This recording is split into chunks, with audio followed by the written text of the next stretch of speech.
नमस्कार आप सभी को। मैं मधु पांडे, टीजीटी हिंदी, केंद्रीय विद्यालय दमोह से आज कक्षा 8वीं के लिए व्याकरण विषय पर संज्ञा और उसके भेद पाठ लेकर उपस्थित हूँ।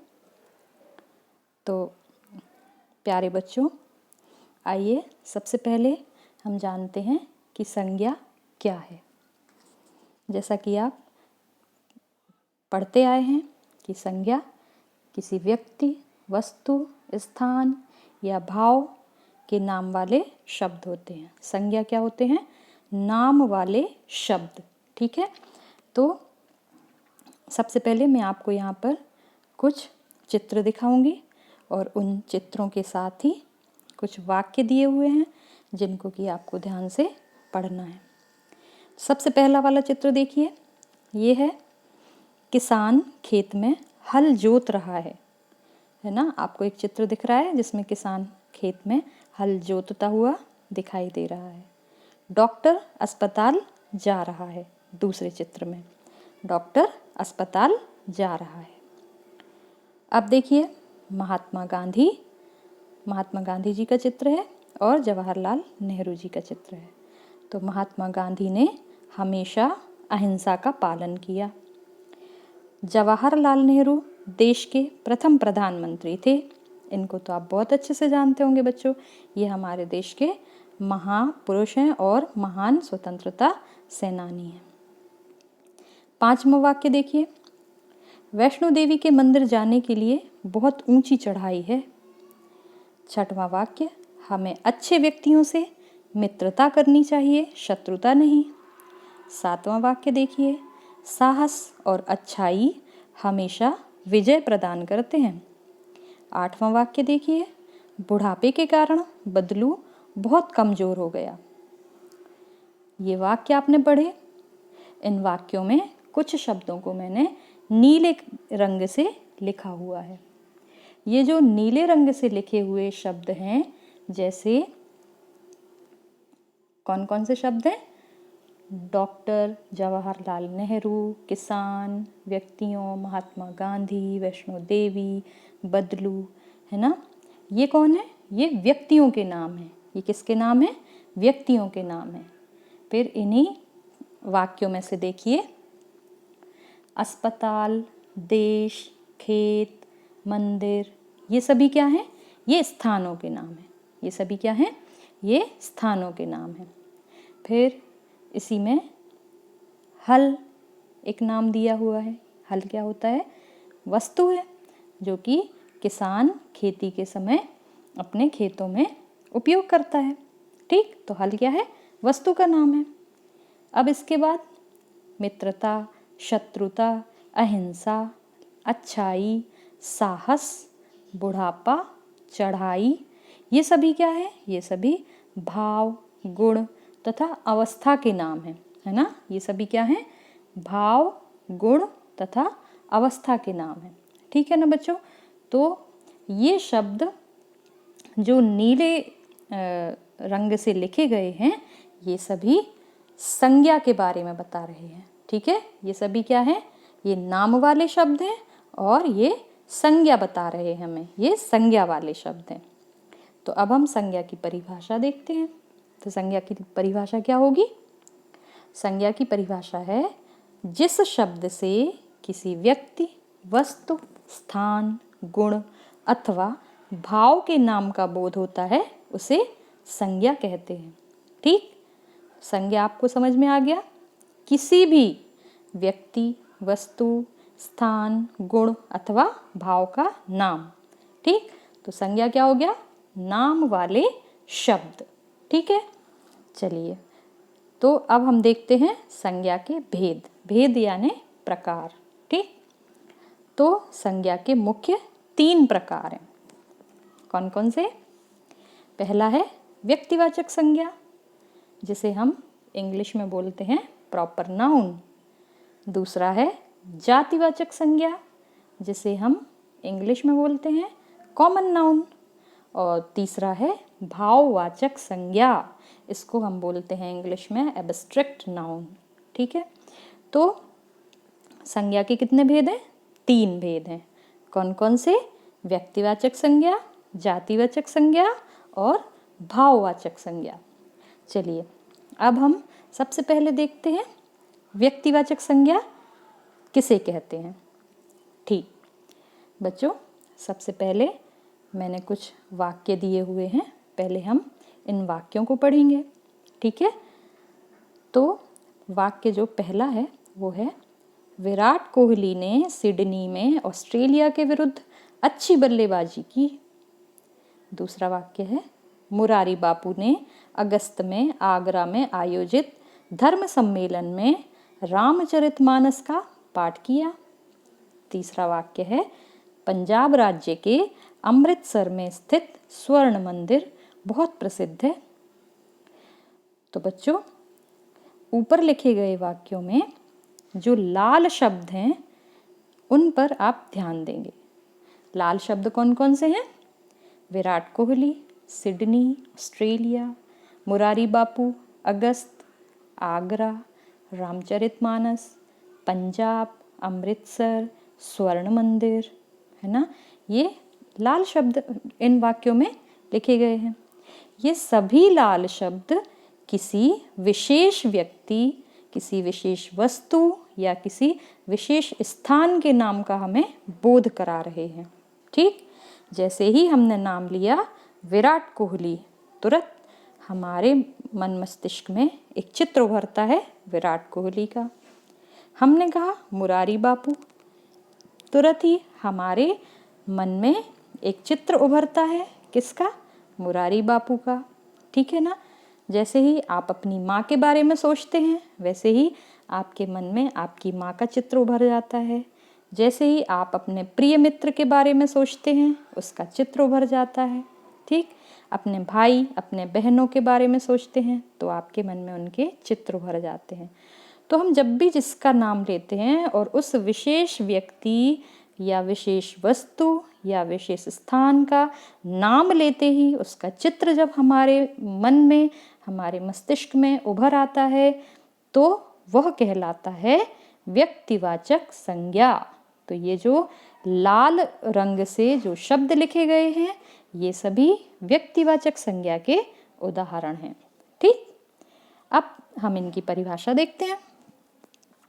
जिस शब्द से किसी एक विशेष व्यक्ति, वस्तु या स्थान का बोध होता है उसे व्यक्तिवाचक संज्ञा कहते हैं। ठीक है, ये बात आपको अच्छे से समझ में आ गई होगी।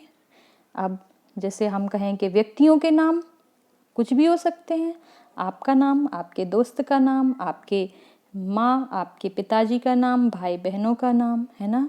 और भी नाम है प्रसिद्ध व्यक्तियों के, विवेकानंद जी का नाम, राजा राम मोहन राय, गीता, सीता, राम, कृष्ण, गांधी, है ना। हमारे प्रिय राष्ट्रपति अब्दुल कलाम जी का नाम, है ना। तो ये व्यक्तियों के नाम हैं। फिर हम स्थान और देशों के नाम, जैसे हमारा दिल्ली हमारी राजधानी है हमारे देश की, हमारे देश का नाम भारत, है ना। अमेरिका, रूस, चीन, जापान, ये सारे देशों के नाम हैं, स्थानों के नाम हैं। फिर जैसे नदियों के नाम भी हैं, गंगा, यमुना, सिंधु, नर्मदा, महानदी, गोदावरी आदि। फिर शहरों के नाम भी हैं, है ना, जैसे भोपाल, रायपुर, पटना, है ना, जयपुर आदि। फिर पुस्तकों के नाम भी आते हैं, जैसे रामायण, महाभारत, कुरान, बाइबल, गोदान, कामायनी, आपकी किताब, वसंत भाग 3 हिंदी की, है ना, और भारत एक खोज। ठीक, तो ये सभी नाम बताने से मेरा तात्पर्य है कि ये विशेष व्यक्तियों के, विशेष वस्तुओं के, विशेष स्थानों के नाम हैं। इसीलिए ये क्या हैं? ये व्यक्तिवाचक संज्ञा है, क्योंकि जैसे ही हम इनका नाम लेते हैं हमारे मन मस्तिष्क में तुरंत ही इनका चित्र उपस्थित हो जाता है। तो ये व्यक्तिवाचक संज्ञा है। चलिए ये कुछ चित्र देखिए, जैसे विराट कोहली का चित्र है, मुरारी बापू का चित्र है, अमृतसर का प्रसिद्ध सिखों का धार्मिक स्थल स्वर्ण मंदिर है। ठीक, फिर लाख की गोलियां हैं जो बदलू इस कहानी में, लाख की चूड़ियाँ कहानी में बदलू लेखक को देता था जब लेखक बहुत छोटा बच्चा था। लाख की चूड़ियाँ हैं, ये भी व्यक्तिवाचक हो गया, क्योंकि चूड़ियाँ यदि हम अकेला बोलेंगे तो वो तो किसी भी चीज़ की बनी हो सकती हैं, कांच की भी हो सकती हैं, सोने की हो सकती हैं, पीतल की हो सकती हैं, चांदी की हो सकती हैं, है ना। लेकिन जब हमने उसको विशेष रूप से उल्लेखित किया कि लाख की चूड़ियाँ, तो आप समझ जाइए कि वो व्यक्तिवाचक संज्ञा है। ठीक, तो व्यक्तिवाचक संज्ञा जिसका नाम लेते ही जिसका चित्र हमारे मस्तिष्क में तुरंत उपस्थित हो जाता है, तो वो हो गया व्यक्तिवाचक संज्ञा। चलिए अब देखते हैं जातिवाचक संज्ञा। पहले कुछ वाक्य पढ़ें। स्त्रियां नृत्य कर रही हैं, पशु खेत में घास चर रहे हैं, छात्र मैदान में दौड़ रहे हैं, पक्षी पेड़ पर बैठे हैं। उपर्युक्त वाक्यों में जो हरे रंग से जो शब्द लिखे गए हैं वे शब्द हैं स्त्रियां, पशु, खेत, छात्र, मैदान, पक्षी, पेड़। ये सभी किसी प्राणी, वस्तु अथवा समूह की जाति का बोध करा रहे हैं। ठीक है, अतः हरे शब्द जातिवाचक संज्ञा का उदाहरण है। जाति यहाँ पर धार्मिक जाति से हमारा अभिप्राय नहीं है। हमारा अभिप्राय क्या है? हमारा जातिवाचक संज्ञा बोलने का उद्देश्य क्या है कि एक विशेष प्रकार के प्राणियों का, वस्तुओं का अथवा समूहों का की जाति का नाम है ये। ठीक, जातिवाचक संज्ञा क्या है? विशेष प्रकार के प्राणी, वस्तु अथवा समूहों का जब हमें बोध होता है वो होता है जातिवाचक संज्ञा। जैसे हमने कहा स्त्रियां, तो स्त्री मतलब सभी स्त्रियों का प्रतिनिधित्व करता है ये शब्द स्त्रियां।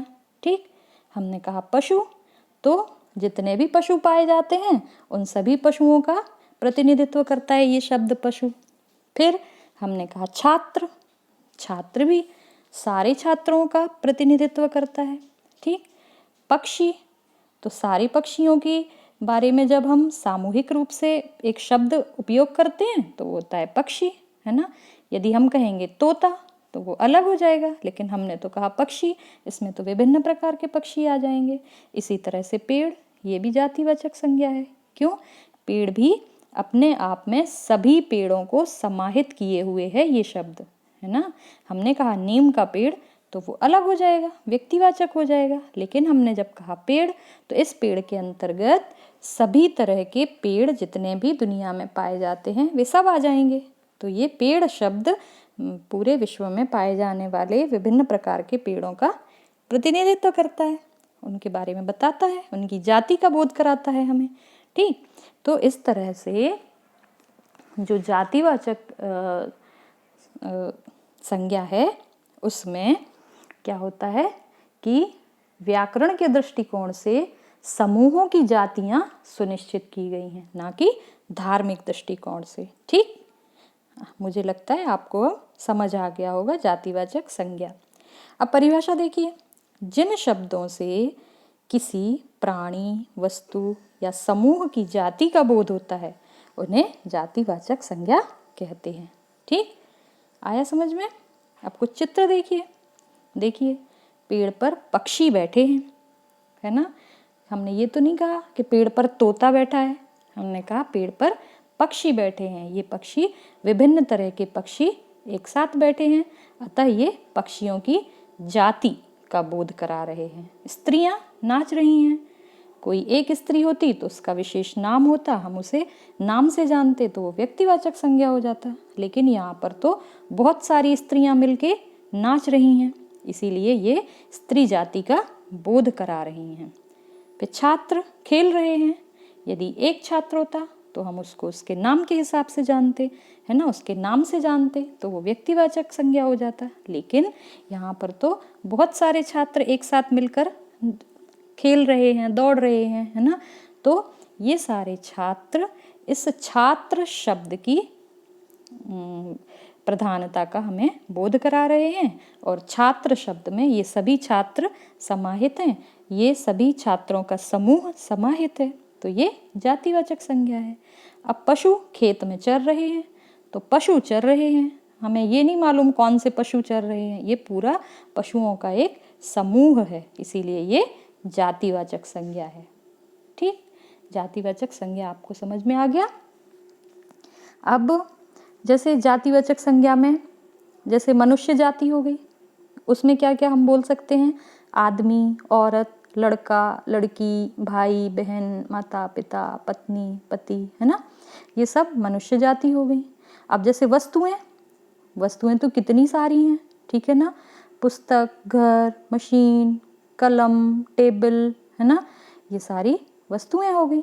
और पशु पक्षी, पशु पक्षी में गाय, बैल, कुत्ता, शेर, बंदर, तोता, मैना, चिड़िया, है ना, तो ये सभी जातिवाचक संज्ञा हो गई।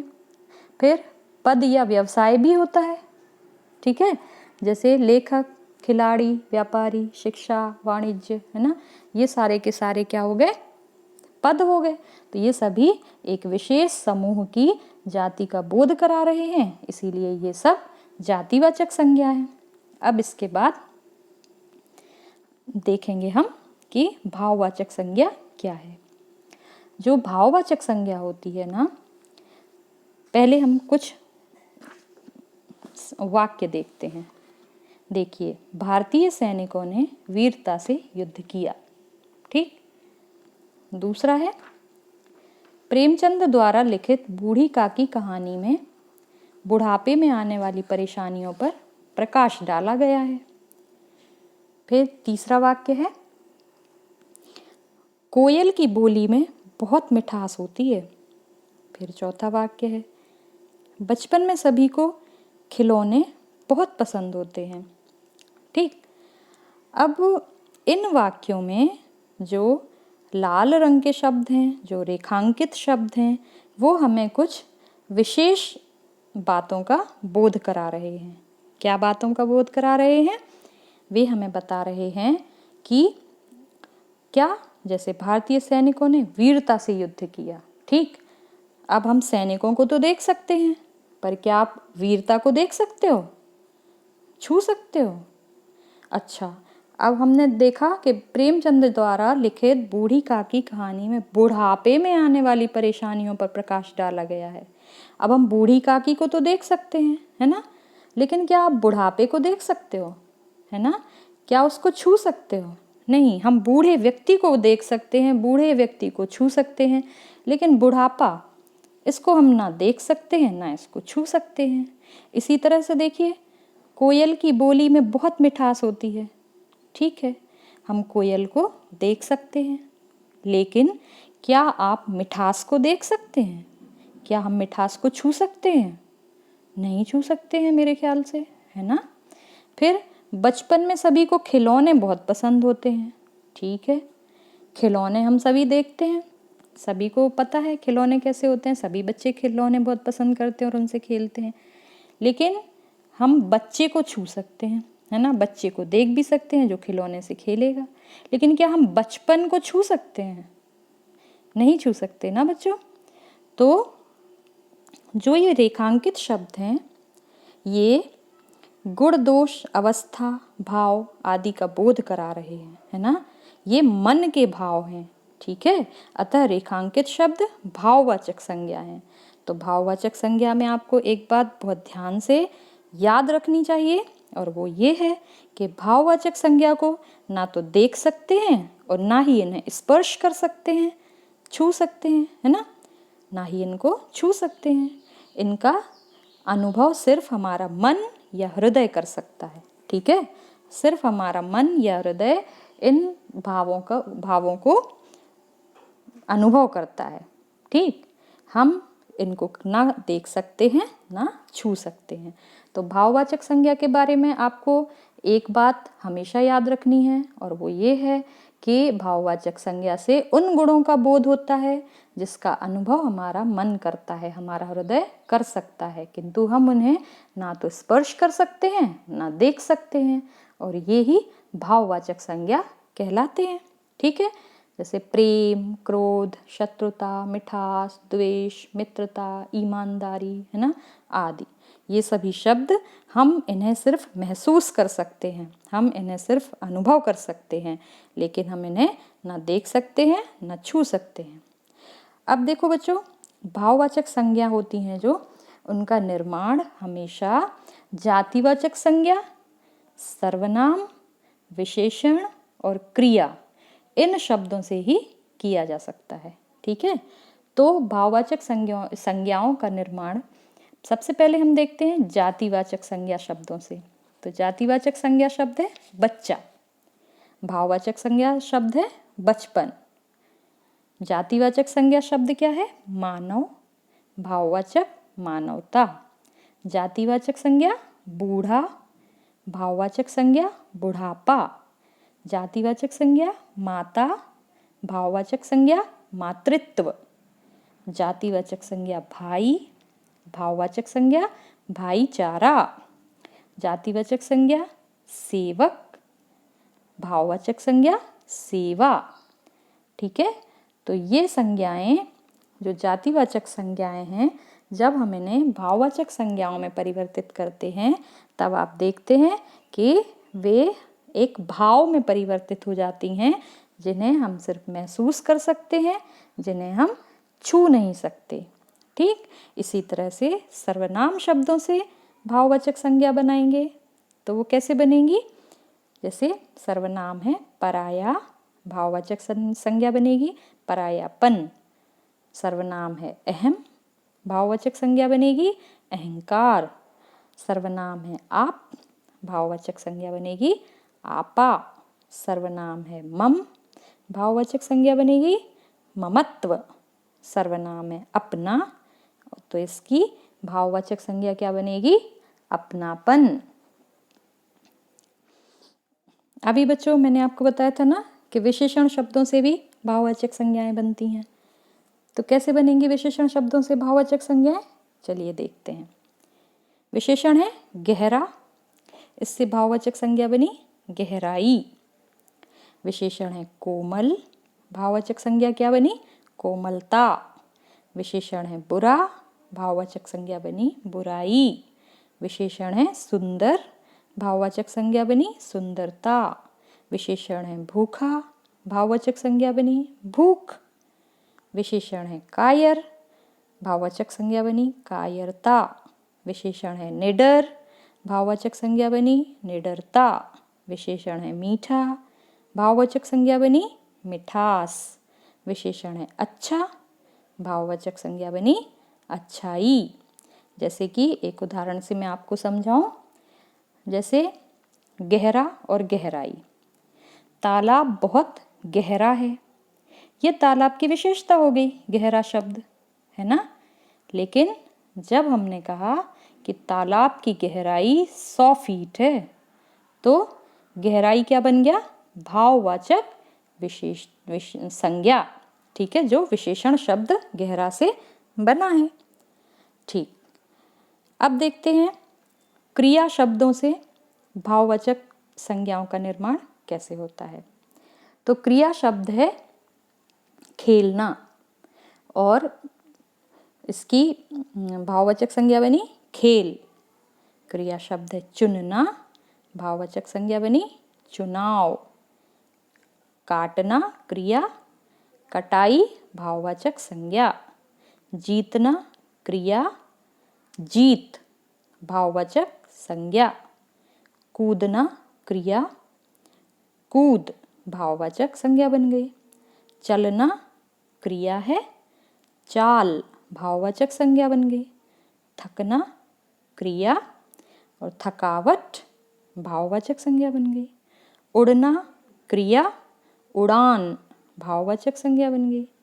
चढ़ना क्रिया है और चढ़ाई भाववाचक संज्ञा बन गई। ठीक, इस तरह से हम देखते हैं कि क्रिया शब्दों के द्वारा भी भाववाचक संज्ञा का निर्माण होता है। ठीक है, अभी आप देखेंगे कि हम कहीं कहीं देखते हैं कि संज्ञा के 5 भेद बताए जाते हैं, है ना। अभी हमने 3 प्रमुख भेदों को पढ़ा है, लेकिन कहीं कहीं हमको संज्ञा के 5 भेद ऐसा पढ़ने में आता है। तो ये जो 2 हैं ये संज्ञा के उपभेद हैं। चलिए जानते हैं इनके बारे में। तो संज्ञा के जो 2 उपभेद हैं जिन्हें जातिवाचक संज्ञा के अंतर्गत माना जाता है। ठीक, इसमें से पहला है समूह अथवा समुदायवाचक संज्ञा। पहला क्या है? समूह अथवा समुदायवाचक संज्ञा। आपको बता दूं कि अंग्रेजी भाषा की ही तरह हिंदी भाषा में भी व्यक्तिवाचक, जातिवाचक और भाववाचक के अतिरिक्त 2 अन्य उपभेद हैं, समुदायवाचक या समूहवाचक संज्ञा और द्रव्यवाचक संज्ञा। ठीक है, कुछ विद्वान इन्हें जातिवाचक संज्ञा के भेदों के अंतर्गत मानते हैं। ठीक, चलिए तो अब समूह अथवा समुदायवाचक संज्ञा, पहले हम इसके कुछ उदाहरण देखते हैं। जैसे कक्षा में बहुत कम छात्र थे, मैंने अंगूर का गुच्छा बच्चे को दे दिया। गर्मियों में हमने हिमालय पर्वत श्रृंखला देखी। बाजार में टमाटर बहुत महंगा बिक रहा था। उपर्युक्त वाक्यों में जो नीले रंग से लिखे हुए शब्द हैं, जैसे कक्षा, गुच्छा, श्रृंखला, बाजार, ये सभी समुदाय अथवा जाति विशेष का बोध करा रहे हैं। ठीक है, कैसे? आइए देखते हैं। जैसे कक्षा, कक्षा क्या है? छात्रों का समूह है ना। कक्षा में छात्र ही होते हैं ना, पढ़ते हैं जो बच्चे, वे छात्र कहलाते हैं। तो कक्षा क्या है? छात्रों का समूह। अच्छा, अंगूर का गुच्छा, तो गुच्छा क्या है? अंगूरों का समूह। अच्छा, हिमालय पर्वत श्रृंखला, तो श्रृंखला क्या है? पर्वत श्रृंखला क्या है? पर्वतों का समूह।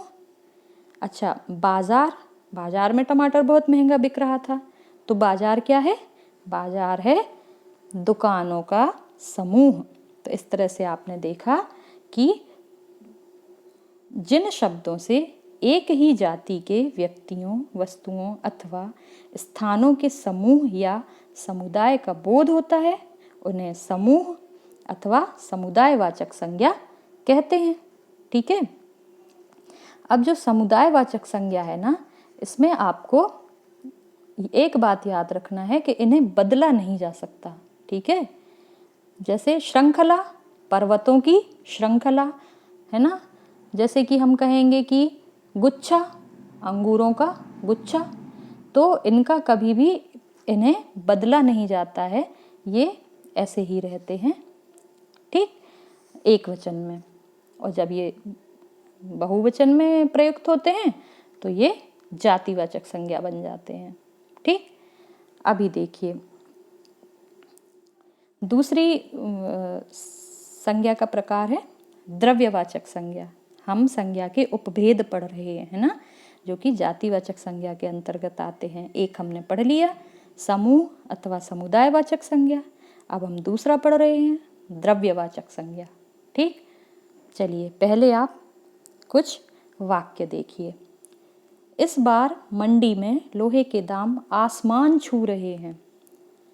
दूसरा वाक्य देखिए, सरला ने कानों में सोने के झुमके पहन रखे हैं। तीसरा वाक्य देखिए, मैंने अपनी स्कूटी में 100 रुपए का पेट्रोल डलवाया। चौथा वाक्य देखिए, नाना जी इस आयु में भी देसी घी खाते हैं। तो उपर्युक्त वाक्यों में, ऊपर लिखे हुए वाक्यों में जो लाल रंग से शब्द लिखे हुए हैं, कौन कौन से शब्द लाल रंग से लिखे हैं? लोहे, सोने, पेट्रोल, घी। ये सभी शब्द किसी द्रव्य, धातु अथवा पदार्थ का बोध करा रहे हैं, अतः ये द्रव्यवाचक संज्ञा है। ठीक है, तो द्रव्यवाचक संज्ञा क्या होती हैं? इनकी परिभाषा देखिए, वे द्रव्य या पदार्थ जिन्हें हम नाप या तौल सकते हैं पर गिन नहीं सकते। ठीक है, जिन्हें हम नाप या तौल सकते हैं पर गिन नहीं सकते, वे द्रव्यवाचक संज्ञा कहलाते हैं। ठीक है, फिर से एक बार समझिए कि द्रव्यवाचक संज्ञा क्या है। कि अब जैसे आप कहो कि लोहे के दाम आसमान छू रहे हैं। अब लोहा तो एक धातु है, या सोने के झुमके पहन रखे हैं उन्होंने, तो सोना तो एक धातु है, लोहा भी एक धातु है। जब तक कि इससे चीज़ें बनाई नहीं जाएंगी, वस्तुएं बनाई नहीं जाएंगी, हम इसको गिन नहीं सकते। ठीक, हम क्या कर सकते हैं, सिर्फ इनको तौल सकते हैं। समझ गए बच्चों?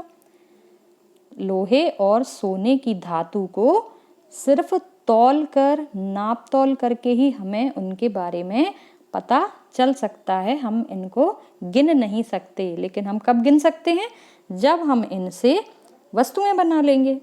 लेकिन लोहे और सोने को, क्योंकि ये क्या है, धातु हैं, इसीलिए हम इनको गिन नहीं सकते, इनको तौल सकते हैं।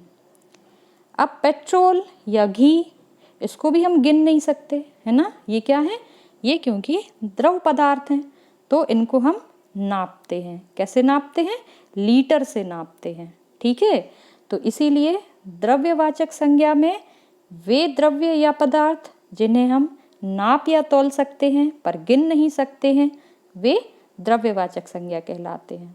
अब याद रहेगा आपको। तो इस तरह से हमने संज्ञा के दो और उपवाक्य पढ़ लिए, समूहवाचक या समुदायवाचक संज्ञा और द्रव्यवाचक संज्ञा। और हमेशा याद रखिए, ये दोनों ही जातिवाचक संज्ञा के अंतर्गत आते हैं। चलिए, तो अब एक बार हम इसको दोहरा लें जो अभी तक हमने पढ़ा हुआ है। सबसे पहले संज्ञा, तो जिस शब्द से किसी व्यक्ति, वस्तु, स्थान, गुण अथवा भाव के नाम का बोध होता है, उसे संज्ञा कहते हैं, है ना। संज्ञा नाम वाले शब्द कहलाते हैं। फिर संज्ञा के 3 भेद या प्रकार हैं। कौन कौन से? मुख्य, है ना। मुख्य 3 भेद हैं। कौन कौन से हैं? व्यक्तिवाचक संज्ञा, जातिवाचक संज्ञा और भाववाचक संज्ञा। अब तीसरा वाक्य, व्यक्तिवाचक संज्ञा शब्द किसी विशेष व्यक्ति, वस्तु या स्थान के नाम का बोध कराते हैं। ठीक है। जातिवाचक संज्ञा, तो व्यक्तिवाचक संज्ञा में आपको याद रखना है, जैसे ही हम किसी व्यक्तिवाचक संज्ञा अथवा अर्थात किसी व्यक्ति विशेष, वस्तु विशेष या स्थान विशेष का नाम लेते हैं, तो उसका चित्र तुरंत ही हमारे मन मस्तिष्क में उभर आता है। ठीक, तो ये हो गई व्यक्तिवाचक संज्ञा। अब जातिवाचक संज्ञा शब्द किसी संपूर्ण जाति का बोध कराते हैं। ठीक है, जैसे स्त्रियां, छात्र, पशु पक्षी आदि। फिर भाववाचक संज्ञा, भाववाचक संज्ञा शब्द किसी गुण, दोष, अवस्था, भाव आदि का बोध कराते हैं। और सबसे बड़ी बात, भाववाचक संज्ञा को हम ना तो स्पर्श कर सकते हैं, ना देख सकते हैं, उन्हें हमारा मन या हमारा हृदय सिर्फ अनुभव कर सकता है, महसूस कर सकता है। ठीक, अब भाववाचक संज्ञा, जातिवाचक संज्ञा सर्वनाम, विशेषण तथा क्रिया शब्दों से बनाई जाती हैं। अब संज्ञा के 2 उपभेद हैं जो जातिवाचक संज्ञा के अंतर्गत आते हैं, समूह या समुदायवाचक संज्ञा और द्रव्यवाचक संज्ञा। अब हमने पाठ लाख की चूड़ियाँ पढ़ा, अब हम इसमें से कुछ संज्ञाएं लेते हैं। ठीक, बदलू, बेटी, अच्छाई, सुंदरता, वधु, लला, चाव, मामा, लड़के, जनार्दन, बच्चे, दहकना, नाजुक, औरतें, रज्जो, खिलाना, प्रसन्नता, वृक्ष, गांव, मचिया, भट्टी, हुक्का, स्त्रियां। अब इनको व्यक्तिवाचक, जातिवाचक और भाववाचक संज्ञाओं में वर्गीकृत करेंगे। ठीक है, अब इनमें से देखिए, बदलू, बदलू क्या है? जैसे ही हमने कहा बदलू, हमारे दिमाग में तुरंत बदलू का चित्र आ गया, तो ये व्यक्तिवाचक संज्ञा हो गई। अब हमने कहा बेटी, तो बेटी शब्द ऐसा है जो समस्त बेटियों को यहाँ पर प्रस्तुत कर रहा है, मतलब समस्त बेटियों की जाति को हमारे समक्ष प्रस्तुत कर रहा है, इसीलिए ये क्या हो गया? जातिवाचक संज्ञा हो गई। अब अच्छाई, अच्छाई क्या है? ये, इसको क्या आप देख सकते हो या स्पर्श कर सकते हो? नहीं ना, इसको हम केवल महसूस कर सकते हैं, इसीलिए ये क्या हो गई? भाववाचक संज्ञा। ठीक, चलिए देखते हैं उत्तर। देखें तो व्यक्तिवाचक संज्ञा के अंतर्गत आया बदलू, लला। लला क्या? लेखक को बदलू बचपन में लला बोलता था ना, तो इसीलिए ये व्यक्तिवाचक संज्ञा है। लेखक के मामा, वे व्यक्तिवाचक संज्ञा है। जनार्दन एक व्यक्ति विशेष का नाम है। रज्जो बदलू की बेटी का नाम है। ठीक, एक लड़की है विशेष। मचिया बैठने का एक छोटा सा बैठने के लिए एक छोटी सी खाट जैसा होता है। ठीक, तो ये भी। और भट्टी जिसमें कि वो चूड़ियाँ बनाता था बदलू। हुक्का जिसे कि वो पीता रहता था। तो ये सब व्यक्तिवाचक संज्ञा के उदाहरण हैं। जातिवाचक संज्ञा में देखिए बेटी, ये समस्त बेटियों की जाति का बोध करा रही है। वधू, ये समस्त, वधू मतलब कि नई दुल्हन, तो वधू भी समस्त नई दुल्हनों का, हमें दुल्हनों की जाति का बोध करा रही है। लड़के, समस्त लड़कों की जाति का बोध करा रहा है ये शब्द हमें। बच्चे, औरतें, वृक्ष, स्त्रियां, गांव, ये सभी शब्द अपनी संबंधित विशिष्ट जाति का बोध करा रहे हैं, इसीलिए ये क्या है? जातिवाचक संज्ञा है। अब भाववाचक संज्ञा देखिए अच्छाई, सुंदरता, चाव, दहकना, नाजुक, खिलाना, प्रसन्नता, ये सभी शब्द क्या कर रहे हैं? भाव का हमें बोध करा रहे हैं, है ना।